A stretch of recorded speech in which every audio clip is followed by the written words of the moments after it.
al querido periodista, conductor de Informe Capital en Capital 21, Juan Becerra Acosta. Querido, admirado, respetado Juan Becerra Acosta, a quien saludo con mucho gusto. ¿Cómo estás, Juan?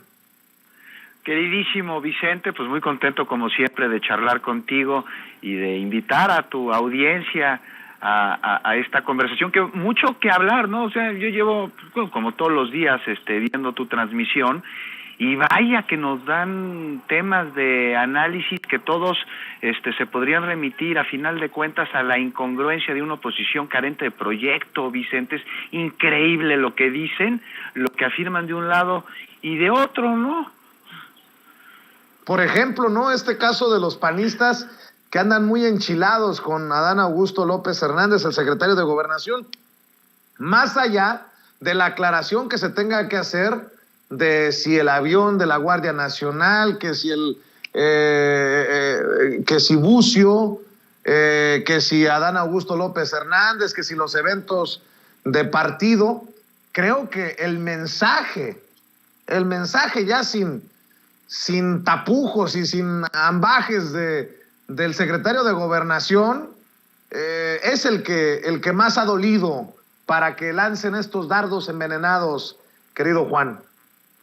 Pues mira, Vicente, sobre el asunto de Adán Augusto, bueno, pues ya el presidente ayer fue muy claro, ¿no? Él explicó cuáles sus funciones, incluso lo descartó en una posible carrera hacia la presidencia, lo más bien, o sea, adiós lo del tapado y el destapado o cualquier otra inferencia que se pudiese hacer al respecto, pero además aquí me parece que la nota está en que dijo el presidente, bueno, pues que se investigue, ¿no? O sea, las cuentas claras y ahora sí que cuentas claras, gobiernos largos, algo que por primera vez sucede de manera legal en nuestro país. Ahora, yo no los vi quejándose de que Roberto Palazuelos utilizara los aviones de las Fuerzas Armadas para irse de peda con hijos de expresidentes.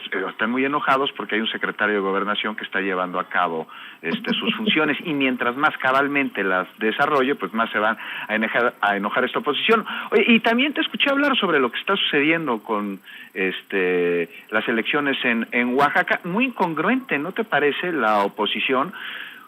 Porque pues podríamos decir pues que no se celebren elecciones en Oaxaca, porque claramente el abanderado de Morena se está llevando las preferencias, y pues como la oposición dice que cuando las cosas están claras y hay mucha popularidad, pues entonces no se tendrían que llevar a cabo ejercicios de participación democrática como la consulta de revocación de mandato, porque afirman que es un circo, porque el presidente pues cuenta con una enorme aceptación. Entonces, ¿para qué realizarla? Bueno, pues entonces, ¿para qué realizar unas elecciones en un estado en el que las encuestas marcan, no una sino varias, como una clara preferencia hacia uno de los actores políticos? Otra de las incongruencias que podemos ver, que acabas tú puntualmente de señalar, es a Kenia López Rabadán, ¿no? Es pues llegar a ser impresentable esta mujer, porque, caray, sí, todos estamos de acuerdo en que hay que proteger al INE, hay que cuidar al INE,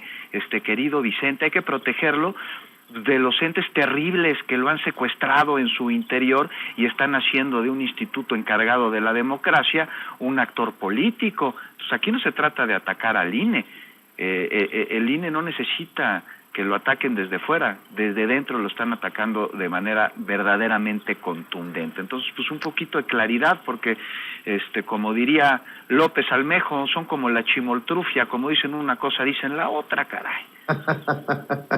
Y sí, Juan Becerra. Oye, Juan, y en la Suprema Corte de Justicia de la Nación también, un día una caricia y al otro una bofetada. Oye, el presidente dijo que era una aberración que hayan echado abajo este plazo de 10 años para no brincar del gobierno a las empresas privadas, la famosa puerta giratoria.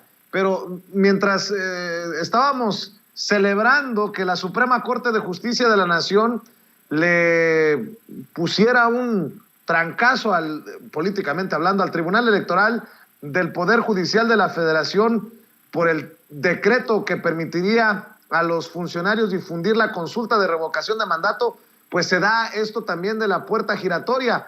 Una sí, otra no, una sí, otra no. Parece que van dosificando las cosas políticamente en la Suprema Corte de Justicia de la Nación. A mí también me parece una aberración que con tantos casos de nuestra historia reciente, de funcionarios, de servidores públicos que brincaron para favorecer los intereses privados, la Suprema Corte diga pobrecitos. Pero bueno, dame tu opinión de esta Suprema Corte de Justicia de la Nación, Juan.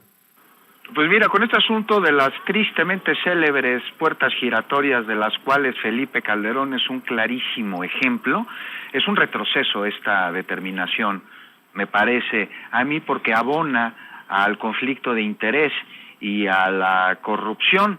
O sea, los funcionarios de alto nivel que a través de su desempeño como servidores públicos tienen información privilegiada y además facultad para poder otorgar concesiones, contratos o cualquier otra relación entre el gobierno y una empresa privada, pues se ve en un conflicto de interés al poder otorgar estos contratos o licitaciones con una promesa futura de un cargo en esta empresa privada, algo que pues no es suspicaz o sospechosista, como diría tu cuate Santiago Krill. Es un hecho que ha sucedido y a las pruebas nos podemos remitir. Te digo, ahí tenemos un clarísimo ejemplo de Calderón, quien recibió pues varios millones por ser asesor de Iberdrola, empresa a la que desde su sexenio pues, se le han otorgado una enorme cantidad de contratos y de concesiones de lo más obscuras y de lo más perjudiciales para los mexicanos y para la nación. Entonces sí es un retroceso y me parece que el discurso del derecho al trabajo pues queda cojo aquí, porque pues, sí hay que poner candados en este asunto. No se les está negando el trabajo, se les está negando una posible relación de conflicto de interés, una figura que está marcada en varios artículos de distintas leyes, de diferentes códigos, Vicente. Entonces sí es de extrañarse. Y por el otro lado, ¿no?, el revés que se le da al Tribunal Electoral. ¿Qué te parece, Vicente, si vamos por partes aquí para entrarle rápidamente un contexto y comenzar a hablar de la democracia en nuestro país, que hoy está viviendo momentos de definiciones y ejemplo es este dime y direte que se ha dado entre la Suprema Corte de Justicia, entre el Tribunal Electoral, entre el INE, entre la ciudadanía, entre distintos partidos políticos en un tema inédito. Porque por un lado tenemos como nunca pues una sociedad, Vicente, que la vemos cada vez más participativa, ¿no?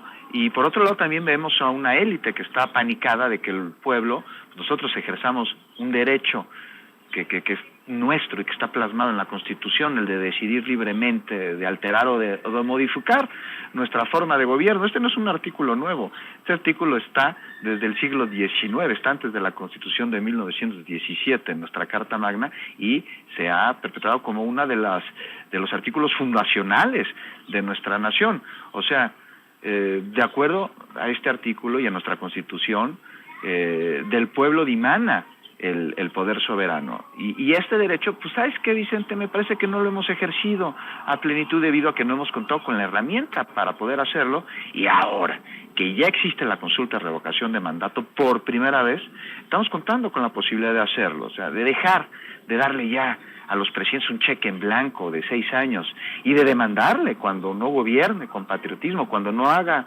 cumplir ni cumpla la Constitución y las leyes que de ella emanan. Y bueno, pues esto le resulta, estarás de acuerdo conmigo, Vicente, muy peligroso para los intereses de grupos de poder que han utilizado justo al poder desde el gobierno para enriquecerse a costa del pueblo, de los mexicanos, de la nación. Y por más de una razón, Vicente, o sea, la primera es el poder del pueblo.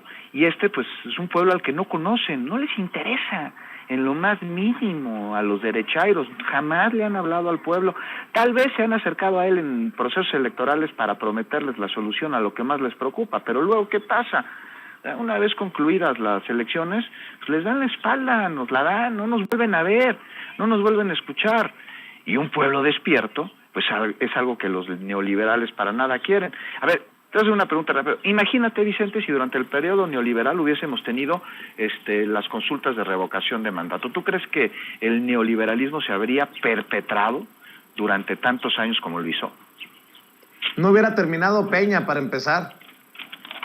Exacto, o sea, es increíble, ¿no? Mira, creen estos cuates que pueden regresar al poder. Esta es otra parte de la película, ¿no? Tienen esa fantasía, algo que definitivamente no va a suceder mientras no tengan un proyecto de nación. Y esto, pues un proyecto de nación, pues es algo de lo que carecen enormemente. Y además este proyecto pues tendría que atender los verdaderos retos que la nación requiere, algo que ellos no conocen.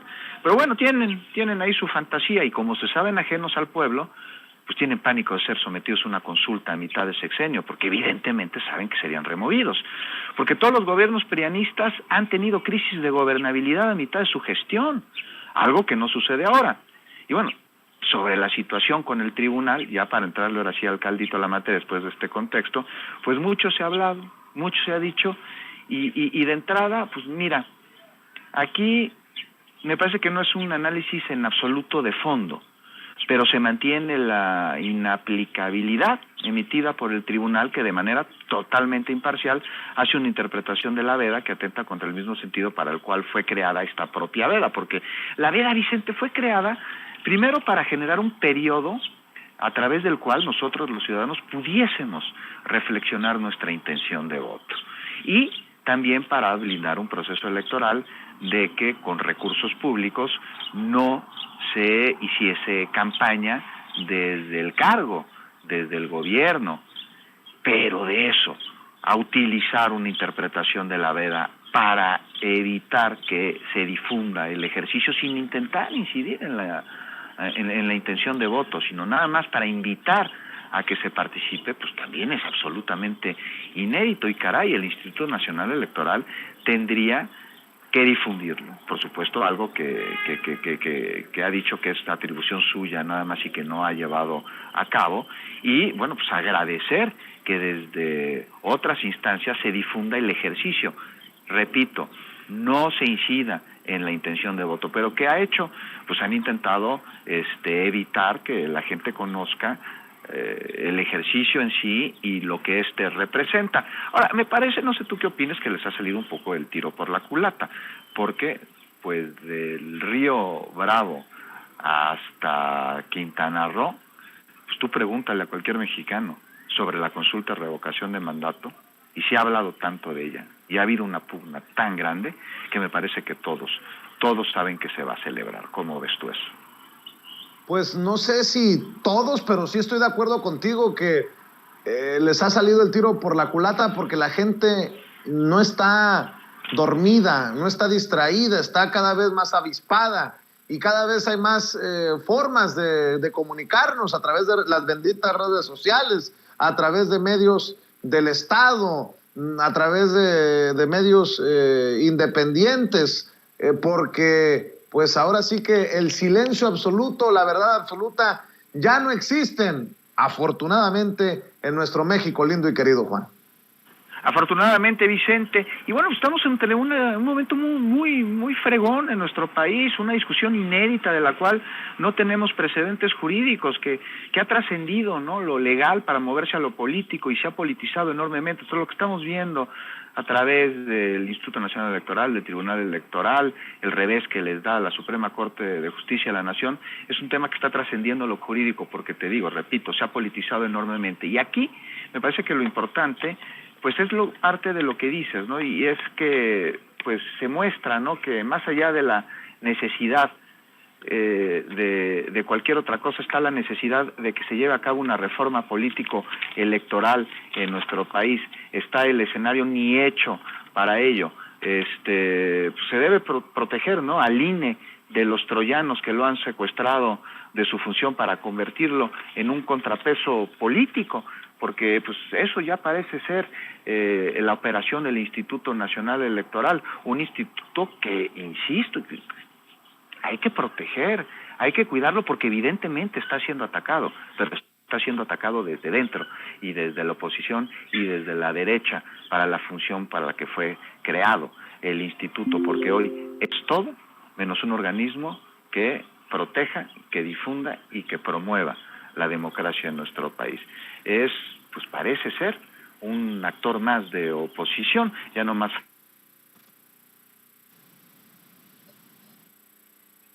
Bueno, creo que se nos ha ido Juan Becerra Acosta. Vamos a ver si logramos recuperar la conexión con Juan. En los últimos segundos se cortó por ahí la comunicación, mi querido Juan. Hablabas del ataque al INE, en efecto, pero porque lo están torpedeando desde adentro. Lo están torpedeando desde adentro y hay que proteger al INE. Y la mejor manera de hacerlo es a través de una reforma político-electoral en la que se creen candados para evitar que intereses partidistas utilicen al Instituto Nacional Electoral como un brazo pues casi armado, ¿no?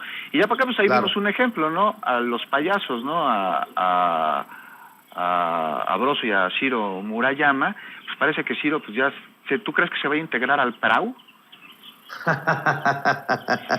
No lo dudes ni tantito, no lo dudes ni tantito, querido Juan. Oye, Juan, ¿por qué no cerramos invitando a la gente para que te lea en la jornada, para que te vea en Capital 21, para que te siga en redes sociales? Muchísimas gracias, Vicente. Pues ahí está mi colaboración de antier en la jornada. Ahí los invito a leerla, en la que hago una reflexión sobre el discurso que desde la conquista han querido vendernos los poderes fácticos a los mexicanos para que nos avergoncemos de nosotros mismos, pero la resistencia esta continúa y rinde frutos, y los esperamos a las 9 de la noche en Capital 21, en Informe Capital. Con muchísimo gusto, mi compañera en este espacio, Azul Alzaga, y su servidor Vicente, pues yo te mando un abrazo fuerte. Muchas gracias, Juan, estamos al pendiente. Saludos a Azul y nos vemos muy pronto aquí en Sin Censura. Nos vemos muy pronto, Vicente. Gracias. Abrazo a ti y a todo el auditorio. Muchas gracias, como siempre, por tu generosidad. Gracias, Juan Becerra Acosta, conductor del informativo más importante de Capital 21. Voy a la pausa.